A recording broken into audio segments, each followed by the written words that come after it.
Olá, empresários e empresárias de Palmas. Olá, você que nos acompanha semanalmente aqui pelo canal da CIPA. Estamos chegando com mais um bate-papo bom, daqueles assuntos que a gente quer saber mais, que a gente quer entender, que a gente quer refletir. É para isso que a gente está aqui no nosso CIPAcast, trazendo hoje um bate-papo de um assunto muito sério e muito importante.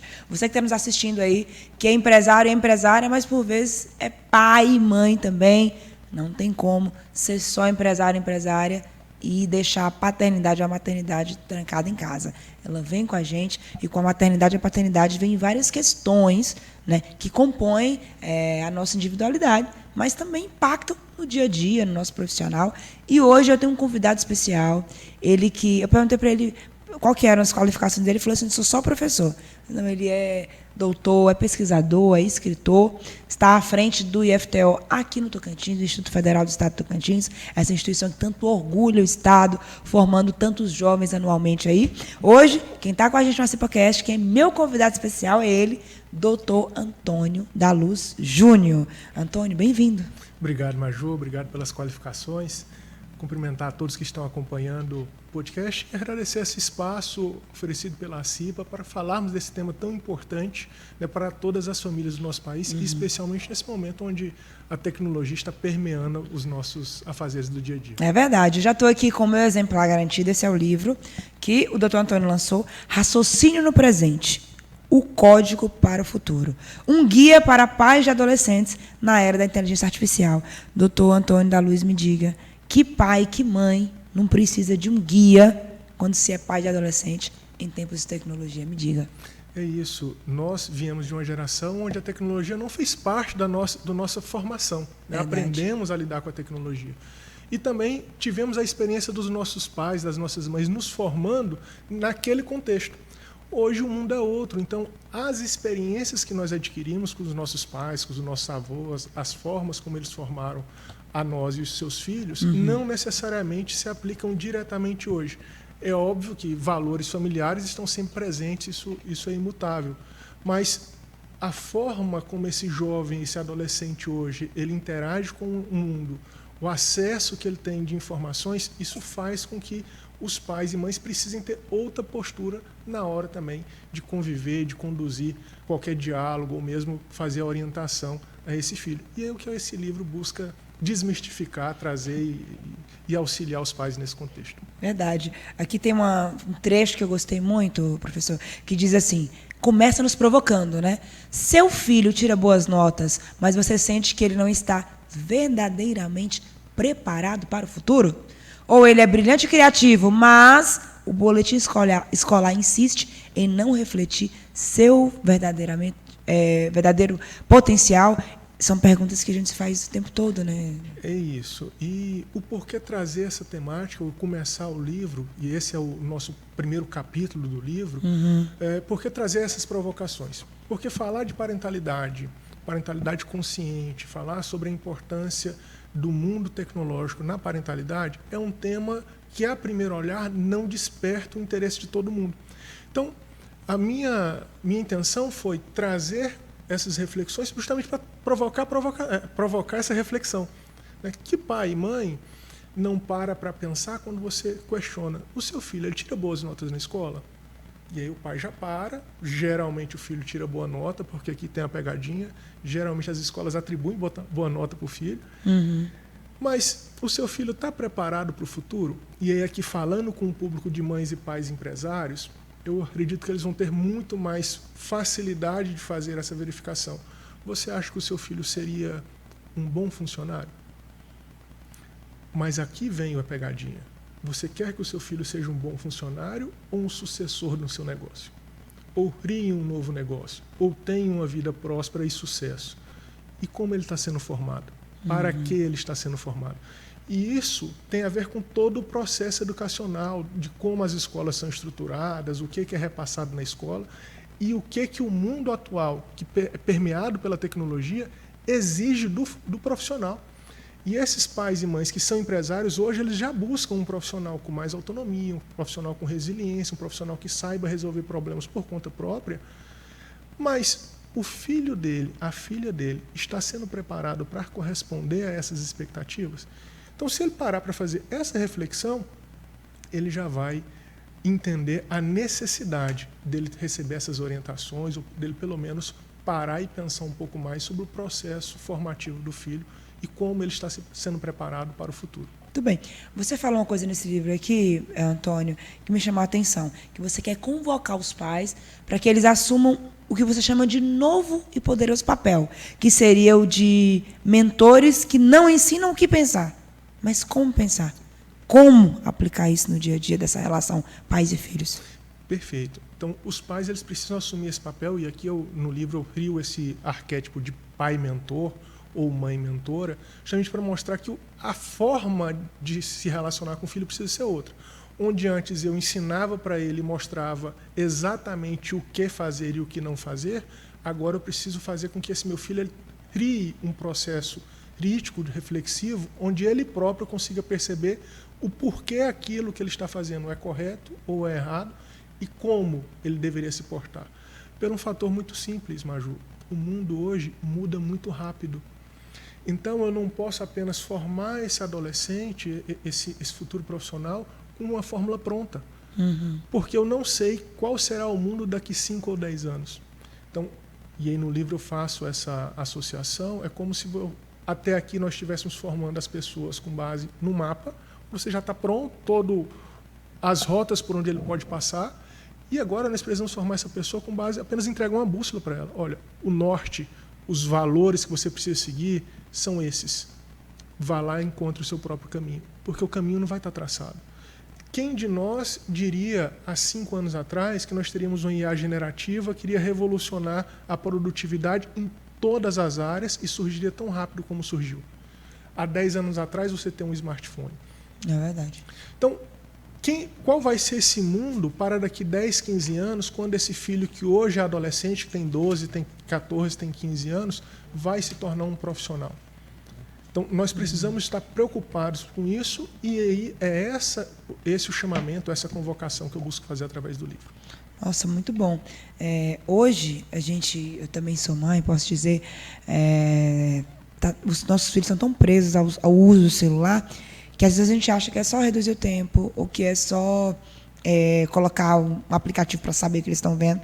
Mas a dependência, ela tem tomado conta do dia a dia e do tempo que eles não estão na escola. Que dicas que você dá, você como estudioso da área, que acompanha, para que os pais consigam desprender o filho dessa tecnologia, da dependência tecnológica? Que dicas você pode trazer para a gente, para quem está nos assistindo, para que a gente consiga ajudar as crianças a diversificar a rotina e não ficar tão preso na tecnologia? Perfeito. E você utilizou uma palavra que ela é pesada, mas ela está totalmente adequada. É uma dependência, né? Porque o uso de celular, de telas como um todo, como se fala, é um vício. E para compreender isso, é necessário você entender como é que funciona o cérebro do adolescente, que mecanismos são despertados quando ele está utilizando a rede social, e é fundamental o pai e a mãe compreender isso, até para saber auxiliar e conduzir o filho durante esse processo que você está comentando. Então, aqui, eu quero deixar claro que não tem uma fórmula pronta e não é simples. Vai exigir presença, consciência. Os pais precisam estar presentes e conscientes do que estão fazendo com esse filho. Porque não adianta simplesmente você dizer para o seu filho que ele só tem 2 horas para utilizar o celular. O que você vai oferecer para ele de alternativa para ele fazer quando ele não estiver com o celular? E qual é o exemplo que você dá para ele? Você fala para ele não usar o celular, mas em casa você passa o tempo todo no celular? Então, tudo isso precisa ser observado por essa mãe e por esse pai nesse momento de dialogar com o filho. Porque, como eu dizia a princípio, hoje os filhos têm muito mais acesso à informação. Então, se a mãe e o pai hoje simplesmente chegam e dizem, olha, você só vai usar 2 horas do celular porque isso te faz mal, antes isso era suficiente, você não questionava sua mãe e seu pai porque você não tinha outras fontes de informação. Hoje não, rapidamente ele vai na internet e até no próprio ChatGPT e outras ferramentas de IA e pesquisa. E ele vai contra-argumentar o pai e a mãe do porquê que aquilo faz mal ou não faz mal de acordo com a fonte de informação que ele buscou. E aqui é só um exemplo simples para os pais entenderem o quanto hoje eles precisam se preparar mais para ter um diálogo com os filhos. Inclusive ter um autocontrole, que a gente chama de autorregulação emocional, para estarem preparados, inclusive, para questionamentos. Temos pais e mães hoje que não aceitam serem questionados. E eu não estou dizendo que o filho deve questionar o pai e a mãe, né? Obviamente precisa ter o respeito, os valores familiares são imutáveis. Mas esses filhos vão questionar ele porque eles querem saber mais. Uma resposta simples, apenas um não é mais suficiente. Então essa mãe, esse pai precisa estar preparado para esse momento e saber como conduzir. E aí é o que no livro e no trabalho que eu tenho feito nessa temática, eu busco indicar aos pais que é muito mais importante eles fazerem perguntas aos filhos do que eles buscarem dar respostas. E estar conectado, inclusive, com esse processo de você estimular o seu filho a gerar o processo cognitivo de chegar até a resposta. Porque se eu simplesmente chego para ele e falo, olha, você não vai usar o celular porque isso aí te faz mal, eu encerrei a conversa ali. Agora, eu posso dizer a ele, utilizar esse momento como uma alternativa de fazer com que ele entenda o porquê que aquilo faz mal. Posso fazer um processo de busca científica com ele e orientá-lo. Vamos junto na internet fazer uma pesquisa? Vamos juntos selecionar alguns materiais no YouTube que falam sobre esse assunto e não simplesmente deixá-lo sozinho. E aqui vem o papel do pai mentor, da mãe mentora. De estar junto e mostrar para ele como se faz uma curadoria de conteúdo de qualidade. E aí mostrar a ele, olha, essas fontes, por esses motivos, são confiáveis. Aqui você está ouvindo de um professor, aqui você está ouvindo de uma pessoa que tem uma bagagem para te falar, enquanto que, eventualmente, num outro material, você só está ouvindo de uma pessoa que tem muitos seguidores. E isso é completamente diferente, eventualmente, a consistência, a qualidade, a veracidade da informação que você recebe. Mas quando você deixa o seu filho sozinho para ir lá buscar uma informação, como essa que a gente está discutindo, geralmente esse adolescente vai tender a buscar daquela pessoa que é mais divertido, tem um canal mais colorido, fala uma linguagem mais simples e não necessariamente o que traz a informação com mais veracidade. Então, todo esse processo formativo é necessário que os pais participem. Mas cada momento é uma oportunidade de você se aproximar do seu filho e de você tomar esse papel de mentor e guiá-lo nesse processo de formação do pensamento crítico. Professor, existe uma linha tênue também aí com relação à segurança do que é acessado. Você falou muito bem aí da importância das fontes, a fonte é uma fonte confiável e tal. E muitos pais e mães que estão nos assistindo devem pensar assim, como saber se o que meu filho está... Muitas vezes é um jogo inocente, é um Roblox, e a gente acha que está seguro e o cara está usando isso para assédio e tal. Para quem está nos assistindo, como é que os pais podem se municiar e obter mais conhecimento para conseguir acompanhar esse quesito segurança do que os filhos acessam através do celular ou do tablet? Eu vou falar uma situação que pode servir em vários contextos, porque entrar no mérito de jogos, eu posso falar de uma plataforma e eventualmente é aquela que o filho mais gosta, o pai vai ter dificuldade. Sim. Mas, em linhas gerais, tudo que é gratuito é você que está sendo a moeda de troca. Então, quando você vai para uma rede social, ela é gratuita e por isso você usa muito, é porque você é a principal moeda ali. E quando você coloca o seu filho para utilizar conteúdos gratuitos, plataformas gratuitas, com certeza, de alguma forma, ele está sendo explorado. Ou durante o uso, ou está exposto a algum ato malicioso, ou mesmo está sendo viciado naquilo. Para que, em um outro momento, essa postura, né, essa adaptação que ele teve ali nessa plataforma sirva de exploração para aquele... Ninguém faz nada de graça. Então, esse seria um guia geral. Muito bom. Evite deixar seu filho suscetível a qualquer serviço gratuito. Ponto de partida, né? Ponto de partida. Muito forte essa sua frase. Tudo que é gratuito, você é a moeda de troca. Isso. Muito forte essa fala aí. Agora me conta uma coisa, Antônio. Você é reitor do IFTO também, trabalha com muitos jovens, adolescentes. Qual foi a motivação para escrever o livro? Me conta. Foi um trabalho de pesquisa ou foi também assim, uma questão pessoal? Qual foi a motivação para escrever o livro? Eu estou vindo agora encerrando um ciclo de 16 anos de gestão na instituição. Olha só. Né, como você colocou à frente do IFTO, 8 anos como diretor de um campus e 8 anos como reitor. E agora nessa fase de transição, retomo uma atividade que eu tenho muita afinidade, que é a pesquisa, e especialmente essa pesquisa vinculada na área da computação, que é a minha formação base. E também, ao longo desses 20 anos como professor, tive contato com muitos adolescentes, muitas famílias, principalmente ao longo desse cargo de gestão, contato com pais, com mães, e percebi esse desafio das famílias, não é? de como orientar os filhos, principalmente nesse momento. Você vê o adolescente perdido, você vê ele chegar na escola e querer se desenvolver, querer ter acesso a mais informações, a explorar todo o potencial que ele traz, e a escola não está preparada para isso. Eu vejo muitos pais e mães que acreditam que a escola cumpre esse papel e, por isso, abrem mão também de participar, de educar. E também por falta de orientação, por falta de conhecimento, porque ninguém fala para os pais e mães, ninguém diz a eles como é que as coisas funcionam atualmente. Então, nessa perspectiva foi que eu busquei iniciar esse trabalho. É um trabalho onde eu busco fazer tanto orientação a mães e pais, como também acompanhamento aos jovens. E o ponto de partida foi um livro, para que as pessoas tivessem ali uma referência para a leitura. Então, esse livro ele traz informações desde do como surge a escola, qual é o papel da escola, por que essa escola, no modelo tradicional, não prepara esse adolescente para o futuro, por que a nota no boletim é uma pegadinha, né? Porque o pai fica satisfeito do filho tirando um 10, mas não necessariamente esse filho está sendo preparado para o futuro.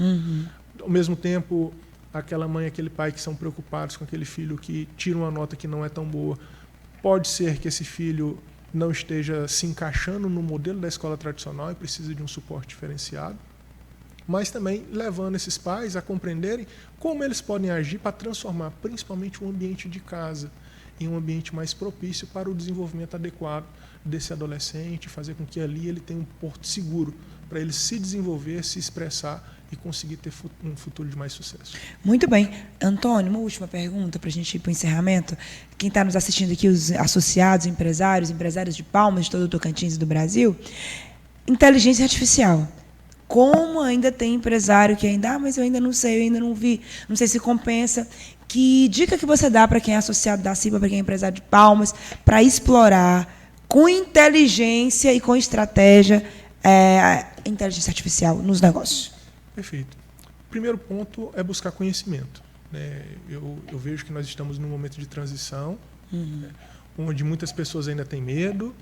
Agora, eu vou retomar ao momento lá em meados dos anos 90, quando surgiu o computador. Pegue as empresas que foram as primeiras a se informatizar e aquelas que demoraram um pouco mais. Provavelmente as que demoraram mais já fecharam.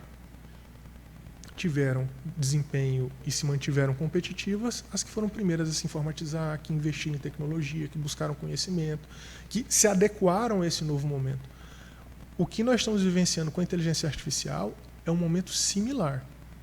A empresa, o empresário que não buscar fazer uso dessas informações, dessas tecnologias, principalmente para o seu processo de tomada de decisão, ele vai ficar para trás. Porque o tempo que ele leva para produzir um relatório, 1 dia, 2 dias, o concorrente dele tem em 10 segundos. É escrever um prompt, né, que é uma solicitação para a inteligência artificial, subir um arquivo e apertar um botão. A inteligência artificial faz a leitura de vários documentos de 500, 1000 páginas que seja, faz o cruzamento disso e entrega um resumo para ele, em segundos. Enquanto que o empresário tradicional, alheio ao processo tecnológico, vai demorar dias, semanas, vai ter que contratar a equipe para fazer isso, então ele tem mais custo, mais tempo. E nos negócios a gente sabe que tempo e custo é fator decisivo para quem vai sobreviver ou não. Muito bom. Professor, muito obrigada, sucesso. O livro está sendo vendido em alguma livraria de Palmas? Não tem na livraria física, é disponibilizado via livraria virtual, tem na Amazon também, e tem na própria editora sobre demanda. Só solicitar ali, eles enviam na hora. E se eu puder também deixar o meu perfil no Instagram, para quem quiser mais informações, é @futuro com Antônio. eu estou lá à disposição também para receber e auxiliar os pais nesse processo. Futuro com o Antônio, gostei.